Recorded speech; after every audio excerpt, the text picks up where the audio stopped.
कक्षा 9वीं विज्ञान अध्याय 9 गुरुत्वाकर्षण।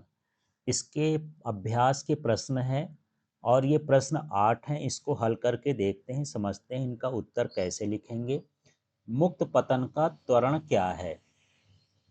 तो इसको समझिए। गुरुत्वीय बल के कारण प्रत्येक वस्तु पृथ्वी के केंद्र की ओर स्वतंत्रता पूर्वक गिरती है। यहाँ गिरती है लिख देंगे। इसे मुक्त पतन कहते हैं और इसमें उत्पन्न त्वरण को गुरुत्वीय त्वरण कहते हैं। पृथ्वी सतह पर इसका मान सामान्यतः 9.8 मीटर प्रति सेकंड स्क्वायर होता है। तो हर वस्तु पृथ्वी की ओर खींचती है, स्वतंत्रता पूर्वक गिरती है। तो मुक्त का मतलब स्वतंत्रता पूर्वक गिरना। तो जो स्वतंत्रता पूर्वक गिरती है उसी गति को हम बोलते हैं मुक्त पतन। और इस क्रिया में जो त्वरण उत्पन्न होता है उसे कहते हैं गुरुत्वीय त्वरण। इसका मान पृथ्वी की सतह पर 9.8 मीटर प्रति सेकंड स्क्वायर होता है, त्वरण का मान। इसके बाद इसका 9वां प्रश्न देखते हैं। पृथ्वी तथा किसी वस्तु के बीच गुरुत्वीय बल को हम क्या कहते हैं? तो पृथ्वी और किसी वस्तु के बीच लगने वाला गुरुत्वीय बल भार कहलाता है। इसको हम W इक्वल टू क्या लिख सकते हैं? mg। इस तरह से इसको दर्शाएंगे। अब हम इसके बाद 10वां प्रश्न देखते हैं। प्रश्न ये क्या है, इसको समझिए। एक व्यक्ति ए अपने एक मित्र के निर्देश पर ध्रुवों पर कुछ ग्राम सोना खरीदता है। वह इस सोने को विषुवत वृत्त पर अपने मित्र को देता है। क्या उसका मित्र खरीदे हुए सोने के भार से संतुष्ट होगा? यदि नहीं तो क्यों? संकेत इसमें दिया है, ध्रुवों पर जी का मान विषुवत वृत्त की अपेक्षा अधिक होगा। अभी हम जाने कि जो भार का सूत्र होता है ये होता है W इक्वल टू mg। तो ध्रुवों पर जी का मान अधिक होगा तो वहां पर सोने का भार अधिक होगा और विषुवत वृत्त पर कम होगा, इसलिए वो संतुष्ट नहीं होगा। लेकिन यदि हम द्रव्यमान का मापन करते हैं तब कोई अंतर नहीं होगा, क्योंकि द्रव्यमान तो प्रत्येक स्थान पर एक ही रहता है। तो चलिए इसको कैसे लिखेंगे। चूंकि ध्रुवों पर जी का मान विषुवत वृत्त की अपेक्षा अधिक होता है, इसलिए सोने का भार ध्रुवों पर अधिक होगा और विषुवत वृत्त पर कम होगा, इसलिए उसका मित्र संतुष्ट नहीं होगा। लेकिन यदि सोने का हम द्रव्यमान नापें, भार ना नापें, तो फिर कोई अंतर नहीं होगा, तब वो संतुष्ट हो जाएगा। अब एक कागज की सीट है, उसको मोड़ करके गेंद जैसे बना लिए हैं और दूसरी गेंद ही है। यदि हम दोनों को गिराएं तो गेंद जो है जल्दी गिर जाती है, पर कागज का टुकड़ा देर से गिरता है। इसका कारण क्या है? तो जो कागज के सीट का आयतन है वह अधिक होता है, जिससे हवा उस पर उत्प्लावन बल लगाती है। उत्प्लावन बल जो ऊपर की ओर, हम पढ़े थे उत्प्लावन बल कि कोई वस्तु जब किसी तरल में गिरती है तो ऊपर की ओर बल लगता है, जिसे उत्प्लावन बल कहते हैं। तो यहाँ पर जो कागज की सीट है उस पर उत्प्लावन बल अधिक लगेगा, इसलिए वह सीट धीरे धीरे गिरेगी, जबकि गेंद जो है जल्दी गिर जाएगी। अब चलिए यहाँ पर प्रश्न 12 है, इसको समझते हैं। चंद्रमा की सतह पर गुरुत्वीय बल पृथ्वी की सतह पर गुरुत्वीय बल की अपेक्षा 1/6 गुना है। एक 10 किलोग्राम की वस्तु चंद्रमा पर तथा पृथ्वी पर न्यूटन में भार क्या होगा? तो यहाँ पर जो वस्तु का भार दिया है वो m बराबर 10 किलोग्राम है। गुरुत्वीय त्वरण जो होता है यहाँ पर पृथ्वी पर GE लिख दिए हैं, 9.8 होता है। और यहाँ पर मैं चंद्रमा भी मैं लिख देता हूँ। चंद्रमा पर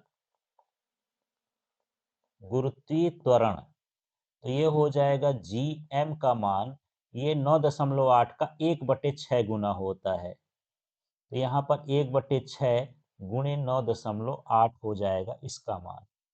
तो चलिए यहाँ पर पहले हम निकालते हैं पृथ्वी पर भार। पृथ्वी पर भार, तो पृथ्वी पर भार का सूत्र हो जाएगा W इक्वल टू M और ये G और नीचे E लिखा दिया माने अर्थ पर। अब इसका मान रख देते हैं। M का मान 10 है, GE का मान 9.8 है पृथ्वी पर गुरुत्वीय त्वरण, और ये हो जाएगा, गुणा करेंगे तो 98 न्यूटन। अब हमको कहाँ पर निकालना है? चंद्रमा पर भार। तो चंद्रमा पर भार जो है 1/6 गुना होता है। यदि आप इसको नहीं भी लिखोगे तो जरूरी नहीं है, ये डब्लू डैश बराबर लिख देता हूँ 1/6 गुणे 98। अब इसमें आप भाग कर देंगे, ये हो जाएगा 6 एक कम 3 से काट दीजिए, 3 दूनी 2 तिहाई 6 और 2 चौको 8 और 2 नाम 18, 49 बटे कितना हो गया? 3। अब इसका भाग करेंगे तो 3 3 छंग 18, फिर 3 त्रिकाई 9, इस तरह से 16.3 न्यूटन ये कहाँ पर भार हो जाएगा? चंद्रमा पर। बस इतना आपको करना है इसमें। तो इसको लिखते समय वस्तु का भार लिखेंगे, गुरुत्वीय त्वरण लिखेंगे, फिर पृथ्वी पर भार लिख देंगे, फिर चंद्रमा पर भार लिख देंगे। चलिए अब हम देखते हैं 13वां प्रश्न। और ये प्रश्न है, एक गेंद ऊर्ध्वाधर दिशा में ऊपर की ओर 49 मीटर प्रति सेकंड के वेग से फेंकी जाती है। परिकलन कीजिए। अधिकतम ऊंचाई हमको निकालना है और पृथ्वी की सतह पर वापस लौटने में लिया गया कुल समय निकालना है। तो सबसे पहले हम इसमें नोट कर लेंगे, इसका प्रारंभिक वेग u बराबर 49 मीटर प्रति सेकंड है। गेंद अंतिम वेग जो होगा वो शून्य होगा, क्योंकि जब अधिकतम ऊंचाई तक पहुंचेगी तो वहां पर थोड़ा रुक जाएगी। और गुरुत्वीय त्वरण का मान यहाँ पर हम माइनस में लेंगे, ऊपर जाते समय माइनस में लेते हैं, तो ये -9.8 मीटर प्रति सेकेंड है। अब हम फर्स्ट का करेंगे तो जो हमारा गति का तृतीय समीकरण होता है 2as equal to v square minus u square, इस सूत्र का इस्तेमाल करेंगे। तो यहाँ पर लिख देंगे गति के तृतीय समीकरण से। तो ये मैं लिख दिया 2। ए का रोल यहाँ पर जी करेगा तो जी लिख देंगे, एस माने हो जाएगा ऊंचाई, तो 2gh कर देना है, v square minus u square. तो यहाँ पर इसमें ए का मान जी लिखना है, गुरुत्वीय त्वरण एस की जगह पर एच लिखना है। अब इसमें मान रख देते हैं, तो हम 2 लिख दिए। जी का मान देख लेते हैं कितना है, ये -9.8 है, ये लिख दिए, और गुणे में एच लिख दिए। वी स्क्वायर है तो यहाँ पर वी का मान कितना है? 0 है ये, तो 0 का स्क्वायर कर दिए। माइनस यू है तो ये है 49 का स्क्वायर, तो 2 बार मैं 49 लिख देता हूँ। अब यहाँ पर एच निकालेंगे तो ये हो जाएगा -49 गुणे 49 और बटे में हो जाएगा 2 गुणे -9.8, इसका हम पक्षांतर कर दिए। अब इसके बाद यहाँ पर देखेंगे कि ये माइनस माइनस कट जाएगा और इनका भाग करके हम देखेंगे तो h बराबर ये हो जाएगा 49 गुणे 49 और बटे में हो जाएगा 2 गुणे 9.8। यदि इसका दशमलव भी हटाना है तो ऊपर 10 कर देता हूँ और ये हो जाएगा 98। अब इनका गुणा भाग हमको करके देखना है कि कितना आता है। तो यहाँ पर 49 और 10 का गुणा करेंगे तो ये 24,010 आ जाएगा। और ये हो जाएगा 2 और 98 का गुणा करेंगे तो 196, और इसमें भाग कर देंगे तो 122.5 मीटर इसकी ऊंचाई हो जाएगी। अब हम इसका सेकंड भाग करते हैं कि कितना समय लगेगा। तो यहाँ पर हम गति का प्रथम समीकरण लगा लेंगे। प्रथम समीकरण, तो जो गति का प्रथम समीकरण होता है v equal to u plus a t होता है, बस इसमें एक ही जगह हमको g लिखना है, तो ये बनेगा v equal to u plus g t. अब इनका मान रख देते हैं, तो v का मान तो 0 है, u का मान 49 है, प्लस g का मान -9.8 है। अब हमको यहाँ पर t निकालना है। तो चलिए इसको आगे देखते हैं, 49 का पक्षांतर कर देंगे तो यहाँ पर t बराबर कितना आ जाएगा? -49 -9.8 बटे में माइनस माइनस कैंसिल हो जाएगा, दशमलव हटाएंगे तो 490 बटे कितना हो गया? 98। और ये 5 बार जाएगा, 5 अट्ठे 40, पैनाम 45, 4 49, माने ये 5 सेकेंड हो गया। तो वापस आने में समय जो है इसका दोगुना हो जाएगा।